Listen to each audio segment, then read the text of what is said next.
Hello, my divine being, and welcome to this week's episode of Confessions of a New Age Goddess. As always, I'm the New Age Goddess herself, Melissa. Joining me today is Rachel Greenwell. Rachel is the owner of I Am Rock L. She is a life and spiritual coach and author. So, Rachel, welcome to the pod. Thank you so much. I'm so glad to be here. Yeah, I'm excited that you were able to join. It's going to be a fun episode. I can already feel it. Yeah, I can feel the energy for sure. Yes. So, Rachel, where are you joining us from? I live in Louisville, Kentucky. Awesome. Awesome. So are you from there or did you move there later in life? So I was born in Louisville and then we moved around. I've lived at just some places right around here, different parts of Kentucky, some places in Indiana, and then settled in Shepherdsville, Kentucky, which is like a hole in the wall, like nothing town. It has grown a bit since I moved there, which just means we got a Walmart and a Starbucks. That's what grown means. I'm here for it. Right. We got Starbucks and now we're killing it. But I just moved like just a few minutes north of Shepherdsville where I like went to high school and stuff. Oh, nice. So kind of like going back home in a sense. Yeah. Yeah, I got to stay in the country. Like if you don't have to be worried that you'll hit a deer when you're driving, then it's too city for me. Got it. Got it. So as a city girl, I can't relate, but it's almost like I can relate to the opposite, if that makes sense. Yeah. Yes, yes. Okay, cool. And then Rachel, yeah, if you could kind of do your own little intro to what you do and all of that good stuff. Okay. So yeah, like you said, I'm Rachel and I'm a life and spiritual coach. I'm also the author of a book called How to Wear a Crown, a practical guide to knowing your worth. As far as my credentialing goes, I'm a certified peer support specialist, certified life coach. I have a master's of consciousness from the Louisville School of Metaphysics, and I just graduated with my bachelor's in science of psychology. So, and then I have like a ton of other like smaller trainings and certifications. But really, when people ask me like, how did I get here? How did I get into doing what it is that I do? I like to joke and say that it's because I had a lot of problems. So I had a lot of issues that I needed answers for really, really badly. And so I sought healing in all aspects of my life for things like addictions, trauma, mental illness. And in that seeking it for myself and just so desperately needing it for myself, I just found that I was really, really good at understanding psychology. And it really gave me that push to want to kind of learn more, and get that education. And I didn't know that life coach was something that I was going to do with my life. It was basically, I fell into that field because people started telling me that I was really good at helping other people as I was in support groups and things like that. And it just kind of came to me. Yeah. And I think, when someone is searching for the answers, right? Seek and you shall find. And you had that motivation, you had that drive of, I really need to find a solution. I really need to see kind of what all of my options are, because if I cannot, help myself, then how can you help anyone else? Right. So Right. it's kind of, yeah, filling your own cup first. So I love that, you really sought out the answers, and also you looked at a multitude of different ways, like you expressed. It wasn't just, oh, I took one class and then called it a day. You were really hungry for that solution. For sure. Great. And then kind of, I guess, more or less, what is your story? You did say that you just had some problems, and kind of how did that all begin, or if you could share what you feel comfortable with that aspect. Well, I think that I was a pretty normal kid, despite like, I think the one thing that maybe put me apart from other people was I was just homeschooled for a long time and I moved around a lot. So not having like solid connections and a foundation of like lasting friendships in my life was always something that like made me feel kind of left out, like that I didn't have. It wasn't in one place for a long time. I was homeschooled as a child. It was basically me and my brother. So that, not having connection, I think for any human being is difficult. Mhm. And then, genetically, like, mental illnesses run in my family. And then so as like settling into school, finally going to school, I felt very different from the other kids because they had had all these life experiences that I didn't share. And I just always wanted to be like a part of it. I never really felt like I belonged anywhere. But you know, I had terrible anxiety for whatever reason, right? If it's genetic or because of I lacked like social maturity because I didn't grow up in that same like school environment as everybody else, I learned to deal with that with drugs and alcohol. So I found drugs and alcohol and I felt normal for the first time when, I always had this really consistent anxiety.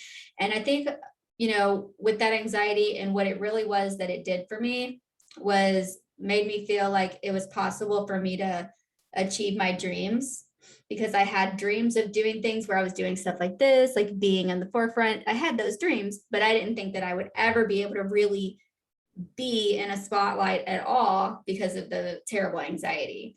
So one thing led to another with, using substances to self-medicate and led me down a path of addiction, which leads to trauma and leads to other situations, right? So, and now when you finally decide to get sober, you have this whole mess of things you have to recover from. You have your original core issue of your mental illness or whatever it was that you were using the drugs for. Now you have an addiction. Now you've had all these traumatic experiences because you placed yourself in some scary situations, and you're left with all the stuff you have to heal. So essentially that's my story. No, that makes a lot of sense. And thank you for sharing, because, it really is this process once you start digging into it. And then you kind of uncover all these different type of layers, you really get to see the root of the issue. And I think what I've noticed, at least, is a lot of times people think it was one thing.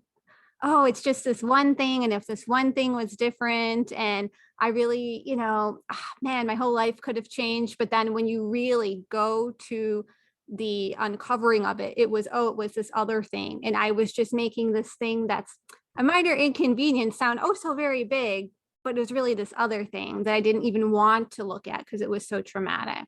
So like you said, you kind of started and then you discovered all these other things, and that's how you're really healing and you're really making that progress in the right direction. Oh yeah, for sure. So yeah, very, very interesting, definitely. And then I guess when you started, seeking solutions, seeking help for yourself, really, what was step one? How did it start for you, that process? Realizing that I mattered to other people. And so, in my book, I talk about, it's about self-worth. And I talk about that, when you begin a journey of learning your worth, that you realize first that you matter to other people. And I think every person who's been in recovery for addiction probably understands this, is that there's this moment where other people are begging you to get better and you still don't really want to yet, but it was the motivation of realizing how much me hurting myself was hurting other people, and then going, oh, wow, I guess I matter. I guess I'm not just doing this to myself. My pain is affecting the other people around me. So I think that was really where it began for me. Yeah, start with me, that whole notion of starting with me. Because if you don't have that sense of self-worth or even, a glimmer of it, why would you seek help for yourself? It doesn't even make sense, right? So I think, to your point, getting that foundation down first, then I can, then I can be an advocate for myself, even if it's in a small way, and then it can grow from there. It's something small, but you got to start small sometimes. Yeah, so powerful though. It is. Okay, great. And then, so when you, like you expressed, you are a spiritual coach, you are a life coach, but I guess what makes your coaching different? Everyone has their own little special thing that they do. So what's yours, or many different things you do that are special? Yeah, I think it's a combination of some things that make my coaching unique. One thing that I hear a lot is, you're so real. you say the things that other people are scared to say. You literally always speak the truth. And so that I pride myself on, is being authentic with the people that I serve. The next thing would be personalized and unique care. So I have programs, I have courses, but when I'm coaching one-on-one with somebody, you cannot put that into a box. It is a unique experience. And that unique and personalized experience, I would say, is thanks to number 3 thing that makes me unique, which is that I have intuitive and spiritual gifts. So, like I said, I had a master's of consciousness from the Louisville School of Metaphysics, and that I stumbled into doing that program as well, because I was learning dream interpretation for my own healing. That was one of the very first parts of my healing journey, was dream interpretation and meditation. And through that self-discovery and spiritual journey that I went on, I had a spiritual awakening that prompted this whole journey. And that led me to discover that part of the anxiety that I had, that I called social anxiety, was actually due to spiritual gifts, that I was empathic, and I was sensing a lot of things, was very sensitive spiritually. So when I would get around people, it just felt like anxiety. That's all I could determine that it was. But really, I was picking up messages and reading things about what was going on in their spiritual bodies. And so when I became a little bit more aware of that was what was going on, and I was able to harness that, figure out that it was more than just one big ball of anxiety. It was a lot of little nudges and things that I had to decipher. And then so I got good at like being able to read those messages that I was getting energetically, and then I started using that in my work. Mm-hmm. That intuitive thing, right? I can't put that in a box. I can't package that. I can't say 100% like this is going to be your experience, because I don't even know when I'm coaching with somebody. And I think what makes it like the way that comes out that's so cool is that I get so deeply connected to my clients, and I don't take on very many at a time because of this. I only take on a handful of people at a time, because I get so deeply connected that my clients know me to text them randomly and say, okay, what's wrong? I can feel you Yeah. being in a problem. What's happening? And they go, oh, how did you know? Like, I can feel it. I'm connected to you now. We've been working together for 6 weeks. Like, I know when something's wrong with my client, and I call them in those moments, and it just creeps them out. But it's so funny. But it's helpful. It Yeah. is helpful. Of course. Yeah, no, and I love that, you brought that up, because, like when I read your website, all of that did say how you do use that metaphysical perspective when helping people, because, there's a plethora of different types of coaches out there, but not all of them do that. And we all have different types of gifts too. So to be able to use your gifts to serve, I think is very valuable. And also that you learned that about yourself when you went through that path of self-discovery, because myself included and many others, a lot of people who do have anxiety, it is because you usually are intuitive. Yeah. And you're just unaware, because that's not the first thing people think of when they think of anxiety. Right. Right. Yeah. You're just unaware of your gifts. You don't know maybe how to protect yourself or Yeah. how to properly use them. But then once you do, you realize what an asset and a gift it truly is. Oh yeah. And I think most people that have these gifts, they always say it's a gift and a curse. It's a gift and yeah. Well, Yes. you don't know about it. Feels like a curse. But once you learn it and figure out how to utilize it, oh, it's such a gift. I completely agree. And then using, the tools that you have at your disposal, how have you seen it positively impact people who do suffer from addiction, trauma? How have you seen it help that group specifically? Well, one thing I think that's really powerful is I do intuitively guided meditations and like hypnosis. And I used to do these trauma groups where all the women would sit on the floor, and we would create this sacred space, and we'd meditate together and go on these journeys that are so healing, and you can't, it's like no workbook, no type of traditional therapy could ever take you on the kind of healing experiences that like a channeled, like personalized meditation into your own subconscious mind could do. Yes. Like no therapy. Oh, completely, completely. Yeah. So it's really, that's tapping in at the most intimate level, I would say. And Yeah. to your point, customized, and it's there, it's real, it's tangible. It's kind of like in your face, that type of experience where you really can't come out of it unchanged. You can lean in as much as you would like, but when it's right up against you, it's kind of hard to back away and not be changed. If you're willing to do it. Yeah, I think it, you know, it creates such a rapid transformation when you can tie in spiritual and metaphysical principles. So much more rapid than just, formal education and traditional therapy can do. Yeah, because I've noticed a lot of people have said who, they go to traditional therapy, you know, I'm there, I've been going for years and all of this. And, then they kind of switched their approach, maybe took a metaphysical approach, what have you, and it really streamlined the whole process. Because Yeah. yeah, we weren't like covering things up, or we weren't, going a little too slow at something. And nothing's wrong with going slow, but it's like, are we dancing around the issue, or are we actually, like, to your point, being blunt and Yeah. telling something what it is so that we can really, make positive change?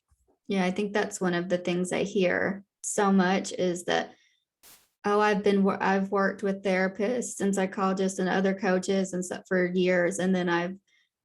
But then I start working with you and I healed so quickly. Like the transformation was so, I always get compliments about how fast and rapid the transformations are. Yeah. Yeah. No, I can definitely see that coming through for sure. Okay, great. And then you did talk about, you have your clients, you do have courses, but what does it really look like to work with you? What are all the different types of things that you offer? So I always suggest that people start with reading my book because my ideal client is somebody who already has this stuff down as a foundation. So this is my book. It's How to Wear a Crown, a Practical Guide to Knowing Your Worth. So I want people to start there because then we can use that as a jumping off point. And now we have the course, which just launched on the 11th. Oh, So this is a guidebook that gives you actionable steps of what you can, your actual actions that you're going to do to walk through a process of building self-worth. And then if you feel like you need additional help, then there's the course. So it'd be like the book, the course. If you still feel like you need me after the course, let's get together. Then we would just have a conversation, figure out what you're needing, and then come up with a package together. And that can look anything from about like $340 all the way to like $1,200 a month, just depending on like the capacity in which somebody needs to work with me at. of course, of course. That makes sense to me. And it's good that you have different types of options, because there's some people who are like, I just want a book, or I want a book to test out the waters. Not everyone can say that they wrote a book. So it's helpful to have that in your back pocket too, or even a guide to go back to. Something, Yeah. hey, I read the book a year ago. I really want to revisit chapter 5. I remember something was really profound in there. So I like that option as well. And then another question I had too is, you did say that you took the dream interpretation course amongst many others. Have you noticed that something that you work with clients when they tell you about a dream, or do little things like that come up? I'm just curious because I feel like they would. Oh yeah. Yeah. People will definitely come in and maybe won't even know. I've had moments where somebody's telling me, God, I had the weirdest dream and it just can't, well, I don't know why I'm even telling you about this. And I'm like, I know why. It's because I do dream interpretation. Yeah. People just feel compelled to come into a session and tell me about their weird dream. And I'm like, well, great. Well, let's use that. And let's get in there. Like that's a direct access to your subconscious mind. Like, let's figure out what's going on. Yeah, that's definitely a fun feature that you don't see everywhere. Because I myself dabble in dream interpretation and things of that nature. So it's something that It's fun. it's fun, and it's like, again, so in your face, because Yeah, it's like, I you know, can't deny it. yeah, like I know I had this dream. I know it happened. I know it didn't happen to anybody else this dream because it's mine, right? And Yeah. like, okay, if there's something I'm insecure about or something, okay, even if I'm saying I'm not insecure about it, I am. It's like you gotta just face it, and then it's kind of sent to you in a fun, personal way. So I like that. I like that too. Yeah, yeah. Okay, great. And then, was there anything that, I mean, we could talk forever, but was there anything that we didn't get to that you really wanted the audience to know about you or what you offer? Let's see, we did the book, we did the course. Those are my two main things. Definitely. Oh, my group. So I have some freebies for anybody who's listening. You can come and hang out with us. We have a whole group that's, I think, at 1.6 thousand women Wow. on Facebook. It's called the How to Wear a Crown Self-Worth Support Group. And so that's all the readers of the book and all the students of the course, all in one place that support each other. And it is phenomenal.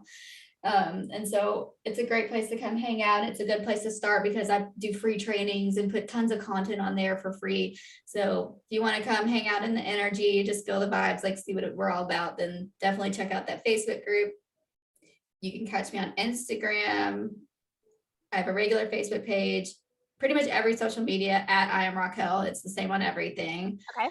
And then I have another freebie. So the place where my course is at is my I Am Raquel Academy. You can get to it from my website, www.iamraquel.com. And there's a free course on there for everybody called a self-worth survival kit. So if you feel like you struggle with self-esteem, self-worth, that you need to increase your self-love at all, and you're not ready to jump into purchasing a product, grab your freebie. Everybody gets it free. It is a whole like 3-session course plus bonuses. So it's a decent sized course for a freebie. I really am proud of like giving like a good product for a freebie. It's not just like a printable PDF. Like you're getting like a whole course of all the 3 things that I feel like are the most impactful for self-worth. Awesome. Awesome. Yeah. And then of course I'll link everything in the show notes too. I always do. But yeah, I just wanted to make sure that you got the word out so that people can find you when they're listening as well. Okay, great. All right. Well, Rachel, I want to thank you so much for hopping on the pod with me today. It was very insightful. I had a lot of fun and I hope you did too. But yeah, I just want to thank you again. Thank you so much. All right. So this is another great example of how spirituality and the use of different methods and teachings can really make great changes in your daily life. As always, if you're looking for a way to relieve stress and anxious thoughts, or just looking to gain some clarity, you can always book a Reiki energy healing session or Akashic Records reading session with me at thenewagegoddess.com. Much love and namaste.